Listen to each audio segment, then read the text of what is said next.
What on earth were you two doing, sneaking away in the middle of the funeral? Despite my angry shout, my son and his wife just smirked. We couldn't be at the funeral. We had to prepare for our move, you see. Move? Upon closer inspection, I noticed that the furniture in the house had been swapped with theirs. My belongings, which should have been in my room, were piled up haphazardly near the entrance. What's going on? Facing my astonished expression, my daughter-in-law Lisa said with a grin, "Starting today, we'll be living in this house. It would be best if you, mother-in-law, went to a nursing home or something." Are you serious? Yes, of course we're serious. Please retire and make way for us, old lady. I was shocked that they would do such a thing on the day of the funeral, but I quickly composed myself and told Lisa with a smile, "Fine then, do as you please." It seemed that my son and his wife had completely forgotten something important. My name is Susan. I turned 51 this year. My pride and joy is my son, William. William has been kind-hearted since he was a child, and he grew up to be a fine young man who cares for his parents. After graduating from college, William got a job in a company in New York City, but for the first few years, he was assigned to work in Nebraska. It was lonely to be apart from William, but for his growth, my husband and I saw him off with smiles. Mom, are you and Dad doing well? No health problems? At first, William, who had started living alone in a new place, called us frequently. Yes, your father and I are both fine. How about you, William? Are you eating well? Is work not too busy? I'm all right. Well, I eat out a lot, but I think of your cooking and pay attention to my nutrition. I want to eat your home-cooked meals, but I'll do my best here until I get used to work. My husband and I were relieved to hear our son's enthusiasm for his new job. But after a few months, William stopped contacting us as often. He could at least tell us if he's coming home for the holidays. Even by the end of the year, he hadn't contacted us and didn't even reply to our emails. So I called William's cell phone in frustration. "Hello? Hello?" However, a woman with an unfamiliar voice answered the phone. This is William's cell phone, right?" "Yeah, but are you a friend of Liam's?" "Liam?" As I was puzzled by the woman who called my son Liam, I heard William's voice in the background. "Lisa, who are you talking to?" Then Lisa, called by that name, answers William, so that I can hear. "Some old lady called." "Old lady? Who's that?" William laughs and answers the phone. "Hello? Oh, Mom, what's up?" Instead of scolding the woman who insulted me, William coldly replies to me. Confused, I respond to William. "Well, I was worried because you never contacted us. Are you coming home for Christmas? And is the girl who answered the phone earlier your girlfriend?" "Piss off." What? William's response was a word I had never heard him use before. "I said, you're pissing me off. Stop interfering in my life. It's so irritating." William yells that and hangs up the phone. There was a time during his teenage years when he became cold, but I never imagined that he would suddenly become so rude after becoming an adult. I stood there, dumbfounded with the phone in my hand. Seeing my expression, my husband worriedly asks, "What's wrong? Did you talk to William?" I told my husband about the rude woman who answered the phone, and that William had told me to piss off. "Maybe it's her influence, or maybe it's just him growing up. Let's leave him be for now." Taking my husband's advice, I restrained myself from contacting William. A year later, with almost no contact from William, he suddenly finished his rural assignment and called to say he was coming back to New York. As we waited for William at home, there was an unfamiliar woman standing beside our son, whom we hadn't seen before. William, who is this? This is Lisa. I'm marrying her. Marrying? My husband and I were surprised by William's words and looked at the woman. But Lisa didn't greet us and just talked to William. Is this your parents' house? It looks so old-fashioned and uncool. I suddenly realized, upon hearing her voice, Liam, Lisa, this is the woman who answered my phone call a year ago. When I gave my husband a pleading look, he immediately understood and asked Lisa seriously, Lisa, how long have you been dating our son? Huh? I don't remember. Are you the type who cares about how many years you've been dating, mister? That's hilarious for an old man. My husband, who had been polite to Lisa, was left with his mouth hanging open at her response. Instead of scolding Lisa for her words, William just laughed along with her. This isn't going to work out, my husband muttered, just loud enough for me to hear. I couldn't agree more. We were against our son's marriage, but he and Lisa had already registered their marriage without listening to our opinions. They rented an apartment nearby and started their new life together. You're already married? What about the wedding ceremony? I asked William, shocked by the news. We don't really need a ceremony. Lisa thinks it's a waste of money, he replied. Despite living in a pricey rental apartment, William and Lisa often came to our house for dinner, claiming they didn't have enough money. Although we were happy to see William, Lisa constantly criticized my cooking. Mother-in-law, can't you make more fashionable dishes? This doesn't look good in photos at all. I'm not making it for photos. If you have a problem, you don't have to eat it. Even though I told her this, Lisa didn't seem bothered. After a year, William started to become more like Lisa, and he would insult us every time he visited. One day, after William and Lisa arrived, I was about to go shopping. William looked down on me and said, Mom, what do you think I called you for yesterday? You should have bought the ingredients beforehand. You're so inefficient. Both my husband and I began to dread William and Lisa's visits. Amidst this, I received even worse news. My husband was diagnosed with cancer. The doctor told us he had only 6 months left to live. Surprisingly, William and Lisa visited my husband in the hospital, perhaps concerned about his condition. After some conversation, they quickly left the room. I hurried to catch up with them to express my gratitude, but I overheard their conversation in the hallway. Your father is in a private room, huh? Isn't that expensive? What a waste of money. Yeah, I thought the same thing. It's not like he's going to survive anyway, so the treatment costs are pointless. It's stupid to spend money on someone who's going to die anyway. True. Hey, Liam, let's get your parents' house once your dad dies. But my mom will still be there. I wish your mother would just follow him quickly. Yeah, it's just a matter of time with her. William and Lisa were making fun of my husband's struggle with his illness and my care for him behind our backs. I noticed my emotions were getting out of control, and I felt like I would lose my composure if I met them in this state.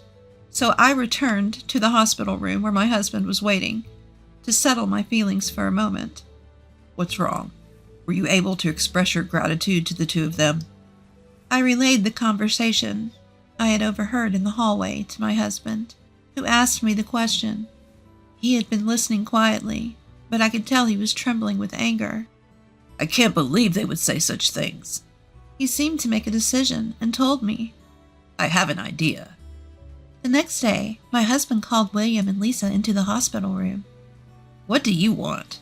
We already visited you yesterday. William and Lisa appeared displeased to have their weekend interrupted. I want to talk about the inheritance after my death. At the mention of inheritance, Lisa's eyes lit up. Liam is the only son, so the inheritance should be his, right? How much is it? As Lisa eagerly leaned in to discuss the money, my husband calmly told her. There are about $70,000 in assets in the bank. The life insurance beneficiary is Susan, so that will go to her. But I plan to leave all the bank assets to William. William thought for a moment. Well, I guess it can't be helped that the life insurance goes to Mom.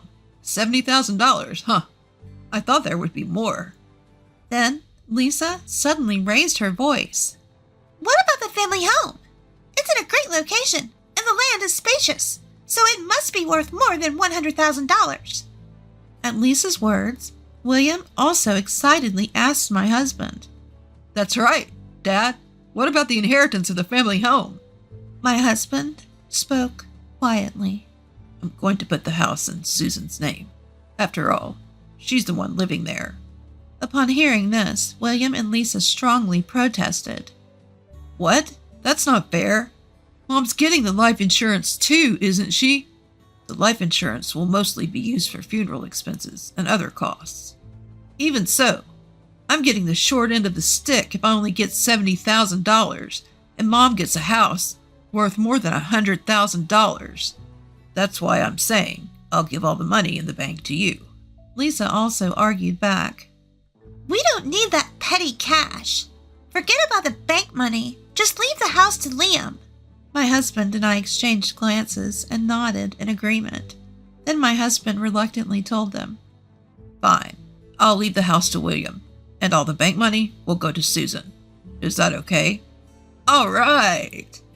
As William and Lisa celebrated with a triumphant pose, my husband continued. However, as I mentioned earlier, your mother is currently living in that house. Even if the ownership is transferred to William after my death, I want Susan to be allowed to continue living there. Fine. In their excitement about obtaining the house, William and Lisa brushed off my husband's words. To make sure they understood, my husband reiterated. The condition for William inheriting the family home is that Susan is allowed to live there while she's still healthy. William and Lisa, are you both okay with that? William and Lisa answered reluctantly. Yeah. We get it. Father-in-law is so persistent. Hearing their words loud and clear, my husband told them. All right, I'll make sure to include this in the will. William and Lisa left the hospital room in high spirits, discussing how to spend the $100,000 they had just received, without even saying goodbye to us. A month later, my husband's condition took a sudden turn for the worse. The hospital did everything they could, but they couldn't stop the progression of the cancer, and my husband passed away. While I was busy organizing the funeral as the chief mourner, William and Lisa were visibly restless. Even during my eulogy, they whispered to each other and then quietly left the funeral home. They never returned after the funeral. When I got home, I noticed the lights were on.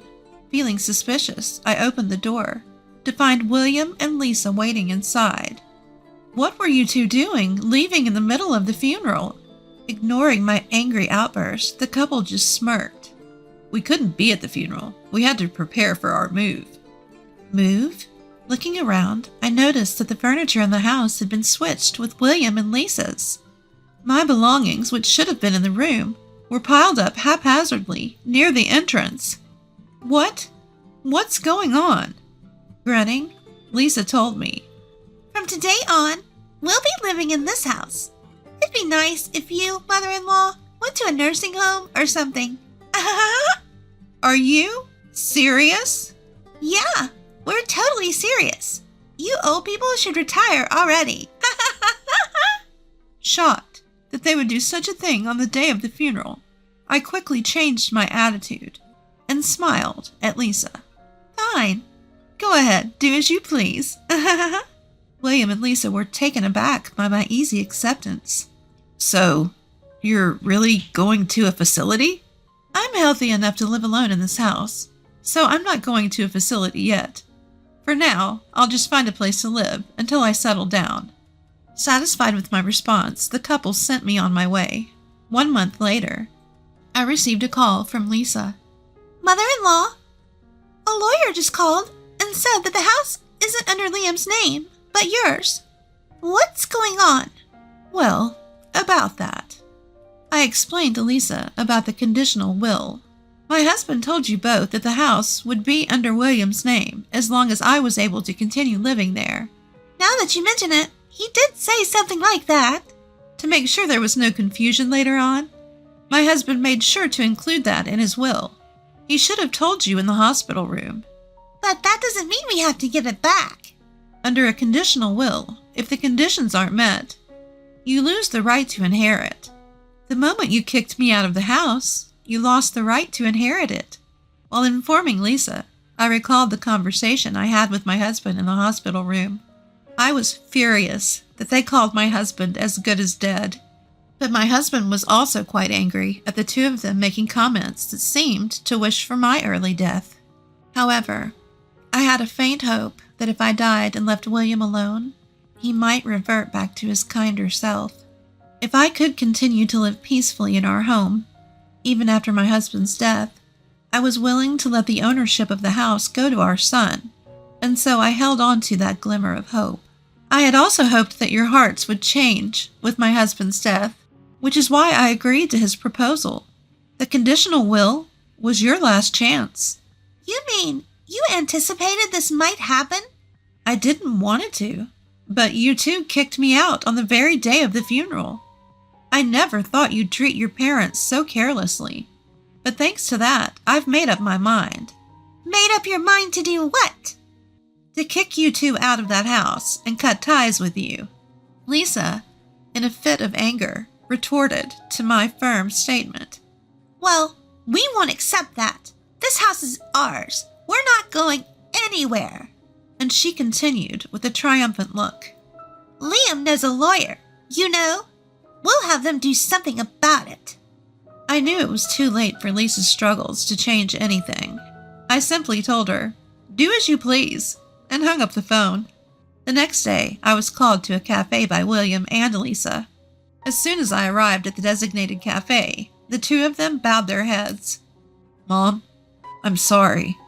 "Mother-in-law, I apologize." William, who had heard everything from Lisa, consulted with a lawyer he knew, and was told that the will was legally binding. He was also explained that since he had broken the conditions, he no longer had any ownership of the family home. Our lawyer friend told us that if we don't leave immediately, we could be sued for trespassing, and we wouldn't have a leg to stand on. So the two of them panicked and called me. With a solemn expression, William continued, "Mom, please, give up the inheritance." "What?" "We want you to give us the house." I was utterly disgusted with William and Lisa, who still only thought of their own interests, even after hearing everything. There's no way I'm agreeing to such a selfish request. "But we'll be in trouble without the house." "What's the problem? Just move out. We have debts." In a barely audible voice, William began to explain why the family home was absolutely necessary. After I left, Lisa immediately looked up the market value of the house. She discovered that the land was worth much more than they had thought. Lisa suggested to William that they should sell the house quickly while the price was high and get their hands on the cash. William agreed, and the two of them seemed to have been indulging in extravagance for the past month in celebration. Living it up like that. "Where did you get the money?" "I went into debt. I thought I could pay it back right away if I sold the house." Lisa half cries, pleading with me. "Mother-in-law, please. We can't pay back the debt unless we sell this house. Don't let our family suffer." Don't let your family suffer. How can you say that? I answered indignantly. "You two are calling my husband, who was fighting his illness, a failed death, and wishing that I'd die soon, weren't you?" You heard that? "Why should I help people like you? This house holds memories with my husband. You two kicked me out of it. I will not allow you to sell my memories with my husband as long as I live. William desperately clings to me with a pitiful voice. Then give me the money from the bank. I'll use it to pay off the debt. Huh? Weren't you the ones who said you didn't want that dirty money? Don't you get that you don't have the right to take that cash anymore? Damn it! If Lisa hadn't said anything unnecessary, we'd have the cash by now. Lisa lashes out at Liam, who regrets his actions. Excuse me, Liam? You were happy when you heard you'd get the house too. He's your father, so do something about it. It's your fault, so you do something about it. I calmly told the two who started fighting. If you're going to have a marital fight, do it later. Just as Liam's lawyer friend said, I'll sue you for trespassing if you don't leave right away. Go back home and prepare to move. At the mention of suing, the two stopped arguing and hurried back to their house. They then packed their belongings and left in a rush. Afterward, the two searched for a new home, but with their debt, the only place they could rent was a rundown apartment that looked like it was about to collapse.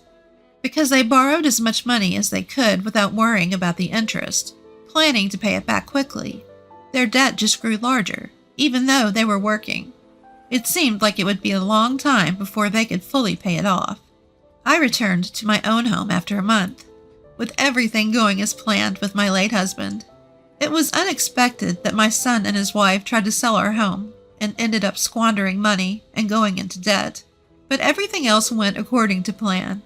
It might have been an expensive lesson for William and Lisa, but it was a good opportunity for them to reflect on their actions. Finally, living a peaceful life in this house filled with memories of my husband was the happiest thing for me. I'm sure my husband is watching over me from heaven.